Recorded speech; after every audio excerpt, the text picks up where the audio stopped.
नमस्कार हमारे सभी सुनने वालों को द डीप डाइव की इस नई और बेहद खास गहन चर्चा में हम आप सभी का बहुत बहुत स्वागत करते हैं। बिल्कुल, बहुत बहुत स्वागत है सभी श्रोताओं का। आज का जो हमारा विषय है ना, वो कुछ ऐसा है जो हम सभी के जीवन को, हमारी सोच को बहुत गहराई से छूता है। जो भी सुनने वाले दर्शन शास्त्र और जीवन के गहरे अर्थों में रुचि रखते हैं वे शायद जानते होंगे कि बंधन और मोक्ष पर सदियों से कितनी बातें हुई हैं। हाँ, सदियों से भारी भरकम किताबें लिखी गई हैं इन विषयों पर। सही कहा। लेकिन आज हम जिस स्रोत सामग्री पर चर्चा करने वाले हैं, जिसका नाम है JV5-8, वो इन पुराने विषयों को एक बिल्कुल नए और चौंका देने वाले नजरिए से हमारे सामने रखता है। और मजे की बात ये है कि ये नजरिया बहुत ही व्यवहारिक है। बिल्कुल। तो आज का हमारा मिशन इस बहुत ही भारी भरकम लगने वाले विषय को डिकोड करना है, लेकिन किसी रहस्यमयी दुनिया या जादू टोने के संदर्भ में नहीं, बल्कि हमारी रोजमर्रा की जिंदगी के संदर्भ में। हाँ, क्योंकि स्रोत JV5-8 की सबसे बड़ी खासियत यही है कि ये मोक्ष या लिबरेशन को किसी अलौकिक घटना से नहीं जोड़ता। ये नहीं कहता कि आपको पहाड़ों पर जाना है या संन्यास लेना है या कोई चमत्कार करना है। एकदम सही। जो लोग इस विषय को पढ़ते आ रहे हैं उन्हें ये जानकर बहुत दिलचस्पी होगी कि ये स्रोत मानव चेतना के क्रमिक विकास से लेकर हमारी धरती की वर्तमान स्थिति, हमारे परिवारों और समाज के ताने बाने को सीधे तौर पर हमारी समझ यानी अंडरस्टैंडिंग से जोड़ता है। क्या बात है। तो चलिए इसे थोड़ा विस्तार से समझते हैं। हम इस चर्चा में ये जानने की कोशिश करेंगे कि कैसे हमारी अपनी नासमझी ही हमारा सबसे बड़ा बंधन है, और कैसे सिर्फ सही समझ की ओर एक कदम बढ़ाना न केवल हमें बल्कि हमारे परिवारों और इस पूरी धरती को एक विनाशकारी रास्ते से बचा सकता है। तो बिना किसी देरी के हम अपनी चर्चा के पहले और सबसे महत्वपूर्ण पड़ाव की ओर बढ़ते हैं, जहां स्रोत ने बंधन और मोक्ष की वास्तविक परिभाषा को पूरी तरह से पलट कर रख दिया है। इस विषय की गहराई में जाने के लिए स्रोत सबसे पहले मानव मस्तिष्क की बात करता है, जिसे इसमें मेधस तंत्र कहा गया है। मेधस तंत्र। हाँ, अगर हम इस धरती पर विकास के क्रम को देखें, यानी जड़ पदार्थों से लेकर पेड़ पौधों और फिर जीव जंतुओं तक की पूरी यात्रा को देखें, तो मानव शरीर की सबसे बड़ी उपलब्धि उसका ये पूर्ण रूप से विकसित मस्तिष्क ही है। इसे समझने के लिए हम एक बहुत ही शानदार एनालॉजी ले सकते हैं। मान लीजिए कि इंसान का ये जो मेधस तंत्र है, ये एक बेहद उन्नत सुपर कंप्यूटर की तरह है। बहुत अच्छी एनालॉजी है ना? अब कोई भी सुपर कंप्यूटर बिना किसी उद्देश्य के तो बनाया नहीं जाता। स्रोत के अनुसार इस सुपर कंप्यूटर का डिफॉल्ट उद्देश्य सिर्फ खाना पचाना या जीवित रहना नहीं है, बल्कि ये सुख को प्रमाणित करने के लिए बना है। मतलब to prove and experience happiness. बिल्कुल।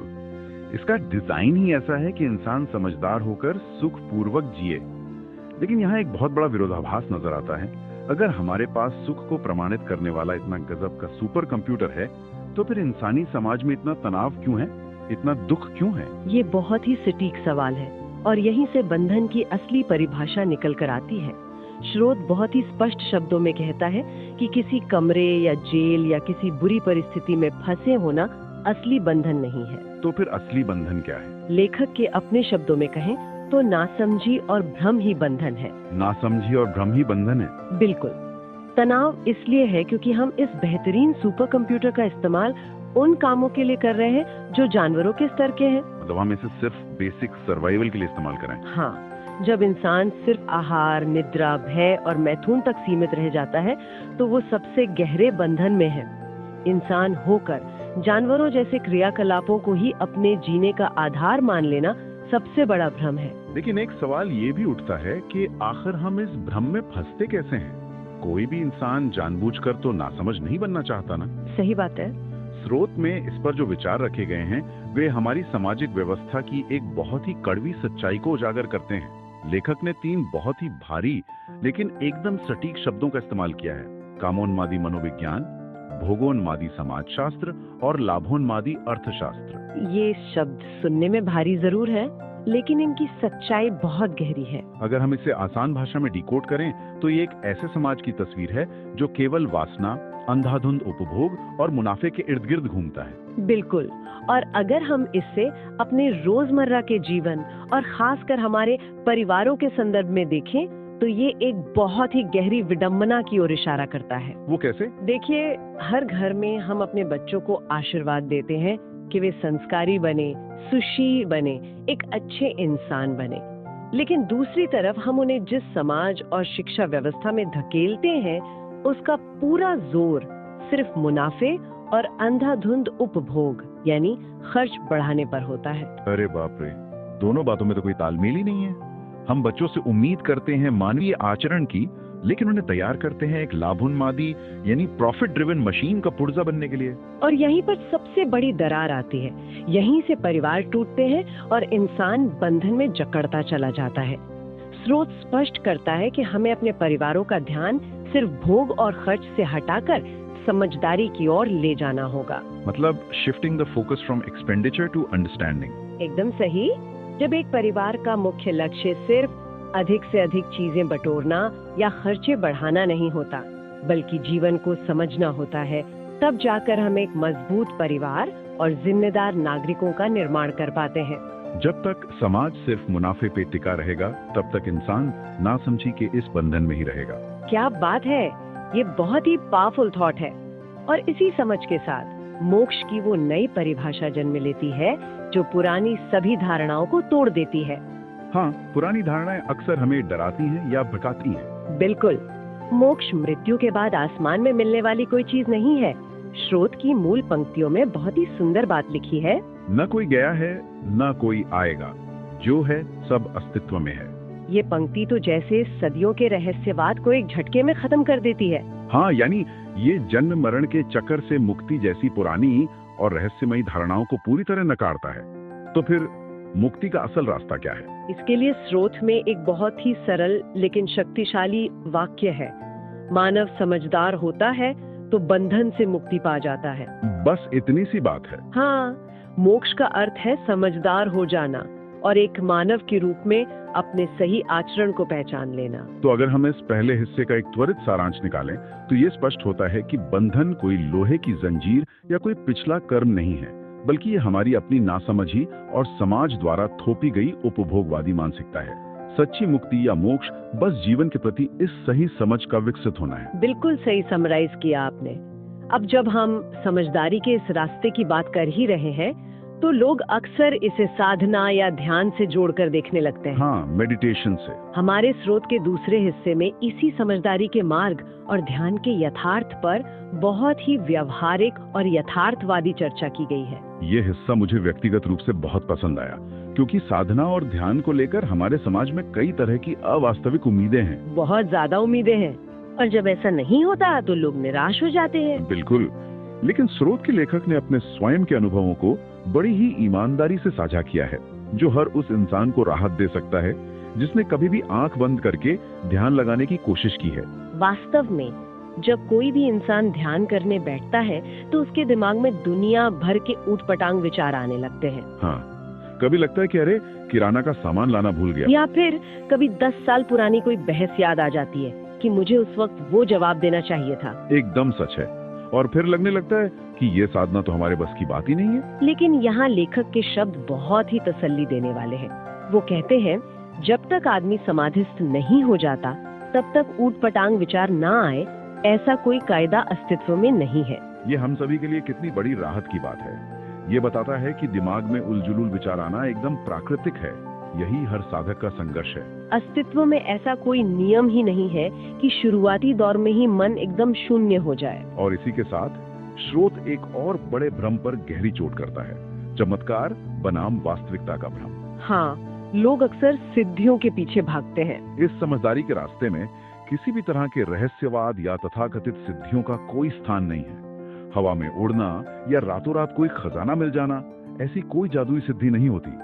अस्तित्व में केवल एक निश्चित व्यवस्था है, एक नियम है। और इस व्यवस्था और समझदारी को समझाने के लिए स्रोत में गणित की एक बहुत ही शानदार एनालॉजी दी गई है। हाँ, द मैथ एनालॉजी।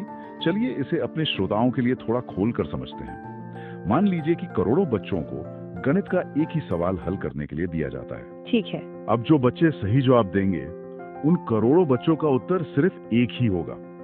अगर सही उत्तर 10 है तो सबका उत्तर 10 ही होगा, क्योंकि सच्चाई सिर्फ एक है। ये तो तय है। लेकिन जरा उन बच्चों के बारे में सोचिए जो सवाल को गलत हल करेंगे। वे करोड़ों अलग अलग तरीकों से गलतियां कर सकते हैं। बिल्कुल। कोई गुणा में गलती करेगा, कोई जोड़ में, कोई भाग में। उनकी गलतियों के अनगिनत प्रकार हो सकते हैं। और यहीं पर स्रोत की एक बहुत ही गहरी पंक्ति आती है, हम मानव सही में एक हैं, गलती में अनेक। ये पंक्ति अपने आप में एक पूरा दर्शन है। इसका सीधा सा मतलब यह है कि जब तक हम नासमझ हैं, हम लाखों अलग अलग तरीकों से गलतियां करते हैं, आपस में लड़ते हैं, अलग अलग विचारधाराओं और खेमों में बढ़ जाते हैं। हम सभी उस गलती में अनेक वाले चरण में जी रहे हैं। लेकिन जैसे ही जीवन का सही सूत्र या सच्चाई समझ आ जाती है, सारे मतभेद खत्म हो जाते हैं, हम सब सही में एक हो जाते हैं। और मजे की बात यह है कि जैसे ही गणित का सूत्र समझ में आ जाता है, फिर वो पुरानी गलती दोबारा नहीं होती। क्या है, वे सब एक ही पल में ध्वस्त हो जाते हैं। तो अगर हम इस सेक्शन का भी एक त्वरित सारांश लें, तो निष्कर्ष ये निकलता है कि ध्यान के दौरान मन का भटकना कोई विफलता नहीं है, बल्कि एक सामान्य प्रक्रिया है। और असली सिद्धि कोई जादू दिखाना नहीं है, बल्कि जीवन के गणित को सही ढंग से समझना है। क्योंकि सच्चाई हमेशा एक ही होती है, जबकि हमारी नासमझी की गलतियां अनंत हो सकती हैं। बिल्कुल। अब तक की चर्चा से ये तो पूरी तरह स्पष्ट हो गया कि समझदारी क्या है और मोक्ष का वास्तविक अर्थ क्या है। लेकिन ये चर्चा सिर्फ एक व्यक्ति के स्तर तक सीमित नहीं रह सकती। नहीं, बिल्कुल नहीं। अगर हम इसे व्यापक संदर्भ में देखें तो हमारे स्रोत का तीसरा और सबसे महत्वपूर्ण हिस्सा प्रकृति, समाज और मानव के अंतर संबंध पर बात करता है। और ये हिस्सा शायद आज के समय की सबसे बड़ी वैश्विक जरूरत है। स्रोत सबसे पहले अस्तित्व के स्वरूप को बहुत ही वैज्ञानिक ढंग से समझाता है। हाँ। अस्तित्व में मुख्य रूप से केवल दो ही चीजें हैं। दो ही चीजें? हाँ। पहली है इकाइयाँ, जिन्हें हम गिन सकते हैं, जैसे कि पहाड़, नदियाँ, पेड़, जानवर और हम इंसान। ये सब इकाइयाँ हैं। और दूसरी चीज है वो व्यापक या सर्वव्यापी खाली जगह, जिसे हम स्पेस कहते हैं, जिसमें ये पूरा ब्रह्मांड टिका हुआ है। अच्छा। लेखक ने बहुत ही खूबसूरत शब्दों में समझाया है कि हर एक इकाई इस व्यापक शून्य में भीगी, घिरी और डूबी हुई है। कोई भी चीज इससे अलग नहीं हो सकती। ये एक ऐसा अटल प्रावधान है जिसे इंसान बदल नहीं सकता। प्रकृति अपने एक बेहतरीन संतुलन में काम करती है। हाँ। लेकिन जब इंसान इस संतुलन को नजरअंदाज करके अपनी मर्जी चलाता है, तो नतीजे भयंकर होते हैं। और यहीं पर हमारी चर्चा आज की सबसे बड़ी वैश्विक समस्याओं से सीधे तौर पर जुड़ जाती है। हमने अपनी नासमझी के कारण, जिसे हमने पहले लाभोन्मादी अर्थशास्त्र कहा था, प्रकृति का भारी दुरुपयोग किया है। बहुत ज्यादा। स्रोत के शब्द यहाँ बहुत ही कठोर हैं, लेकिन वे हमें आईना दिखाते हैं। इसमें कहा गया है कि हमने धरती का पेट फाड़ा है, यानी अंधाधुंध खनन किया है, कोयला और तेल निकाला है, उसे बुखार दे दिया है, जिसे आज हम ग्लोबल वार्मिंग या जलवायु परिवर्तन कहते हैं, और हमने अपनी नदियों और हवाओं को पूरी तरह जहरीला बना दिया है। स्रोत बहुत स्पष्टता से बताता है कि इंसानों ने युद्ध के हथियारों के लिए और सिर्फ अपने मुनाफे के लिए जो कुछ भी किया, उससे धरती को घायल करने के सिवा कुछ हासिल नहीं हुआ। सिवाय बर्बादी के कुछ नहीं मिला। प्रकृति के इस असंतुलन, जैसे नदियों का सूखना, पहाड़ों का कटना, जंगलों का तबाह होना, इन सब का मूल कारण बाहर नहीं है। इसका मूल कारण इंसान के भीतर का असंतुलन और उसकी नासमझी है। लेकिन क्या इसका मतलब यह है कि हमें विकास रोक देना चाहिए या सब कुछ छोड़कर वापस आदि मानव बनकर जंगलों में लौट जाना चाहिए? नहीं नहीं, स्रोत ऐसा बिल्कुल नहीं कहता। वो एक बहुत ही आशावादी और व्यवहारिक समाधान भी देता है। समाधान ये है कि अगर हम अपनी लालच को छोड़ दें और धरती को बेवजह तंग करना बंद कर दें, तो इस धरती पर इतनी संपदा है कि वो सभी इंसानों के सुखपूर्वक जीने के लिए पर्याप्त है। हमारी जरूरतें पूरी हो सकती हैं, हमारा लालच नहीं। बिल्कुल। और यहीं पे समाजशास्त्र और हमारे संविधानों का असली उद्देश्य सामने आता है। स्रोत के अनुसार समाजशास्त्र का मूल काम लोगों को सिर्फ कानूनों और सजा से डराना नहीं है। तो इसका असली काम क्या है? इसका असली काम मानव को उसके सही आचरण का बोध कराना है, उन्हें मानवीय आचरण सिखाना है। बहुत खूब। जब लोग समझदार होते हैं, प्रकृति के प्रति और एक दूसरे के प्रति मानवीय आचरण अपनाते हैं, तब जाकर एक मजबूत राष्ट्रीय चरित्र का निर्माण होता है। ये बात हमारे पहले के बिंदु से कितनी गहराई से जुड़ती है। जब पूरा समाज इस उपयोगवादी मानसिकता से निकलकर समझदारी की तरफ बढ़ता है, तभी हमारे परिवार भी वास्तव में मजबूत होते हैं। हाँ, एक ऐसा परिवार जहाँ बच्चों को ये सिखाया जाए कि उनकी खुशी महंगे गैजेट्स जमा करने या धरती को नुकसान पहुंचाकर कमाए गए पैसे में नहीं है, बल्कि उनकी खुशी प्रकृति और समाज के साथ तालमेल बिठाकर जीने में है। यही वो बदलाव है जो दुनिया को बचा सकता है। इस पूरी समझदारी के अंतिम परिणाम को स्रोत के लेखक ने एक बेहद शक्तिशाली पंक्ति में पिरोया है। वे कहते हैं, भूमि स्वर्ग हो जाएगी, मानव देवता हो जाएगा, सभी धर्म सफल हो जाएगा, नित्य शुभ ही शुभ होगा। क्या अद्भुत और सकारात्मक विचार है। तो अगर हम इस तीसरे हिस्से का त्वरित सारांश निकालें तो बात ये निकलती है कि हमने अपनी अज्ञानता और लालच के कारण प्रकृति को गहरे घाव दिए हैं। लेकिन यदि इंसान अपनी सही व्यवस्था यानी मानवीय आचरण को समझ ले और अपना ध्यान उपभोग की बजाय समझदारी पर लगाए तो ये धरती बिना किसी अतिरिक्त प्रयास या चमत्कार के हम सभी के लिए एक जीता जागता स्वर्ग बन सकती है। तो अब जब हम अपनी इस विस्तृत और गहन चर्चा के अंतिम पड़ाव पर आ गए हैं तो इस पूरे विश्लेषण के मुख्य निष्कर्षों को एक साथ देखना बहुत जरूरी है। हमने स्रोत GV5-8 के माध्यम से देखा कि कैसे हमारी सोच का एक छोटा सा बदलाव दुनिया को देखने का हमारा पूरा नजरिया बदल सकता है। बिल्कुल। अगर हम आज की इस पूरी चर्चा का सार निकालें जी। तो सबसे बड़ी बात जो सामने आती है वो ये है कि असली आजादी या मोक्ष हमें कहीं बाहर से नहीं मिलता। ये किसी रहस्यमयी दुनिया से नहीं आता। ये हमारे भीतर की समझ से आता है। ये समझ हमें न केवल मानसिक शांति देती है बल्कि हमें एक ऐसा जिम्मेदार नागरिक भी बनाती है जो अपने परिवार, अपने समाज और सबसे बढ़कर अपनी प्रकृति के प्रति सजग है। और जब हम समझने लगते हैं तो हम विनाश करना बंद कर देते हैं। और जैसा कि स्रोत ने इशारा किया, अब तक के मानव इतिहास में हमने मुख्य रूप से दो ही रास्तों को आजमा कर देखा है। एक तरफ रहस्यमयी आदर्शवाद था जिसने लोगों को कुछ हद तक मानसिक राहत तो दी लेकिन कोई पूर्ण और व्यावहारिक समाधान नहीं दिया। और दूसरी तरफ भौतिकवाद आया जिसने सुख सुविधाओं के नाम पर अंधाधुंध विकास किया और धरती का ही विनाश कर दिया। इन दोनों ही रास्तों ने हमें पूरी राहत नहीं दी है। अब मानव जाति के लिए जो अगली सीढ़ी बची है वो सिर्फ और सिर्फ समझदारी की सीढ़ी है। ये एकदम सही बात है।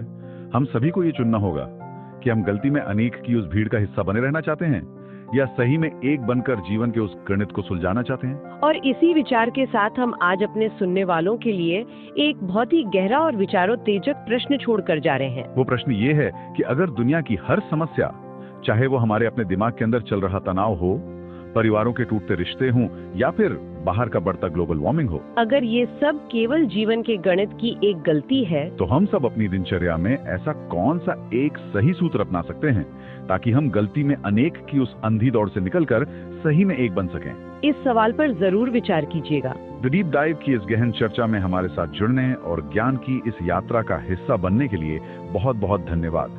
हम उम्मीद करते हैं कि आज के इस विस्तृत विश्लेषण से हमें खुद पर, हमारे समाज पर और हमारी इस खूबसूरत प्रकृति पर एक नए सिरे से विचार करने की प्रेरणा मिली होगी। हमारी ओर से भी सभी सुनने वालों को बहुत बहुत धन्यवाद। समझदार बनिए, सजग रहिए और हर दिन कुछ नया सीखते रहिए। मिलते हैं हमारी अगली गहन चर्चा में। तब तक के लिए अपना और अपनी इस धरती का ख्याल रखें। नमस्कार।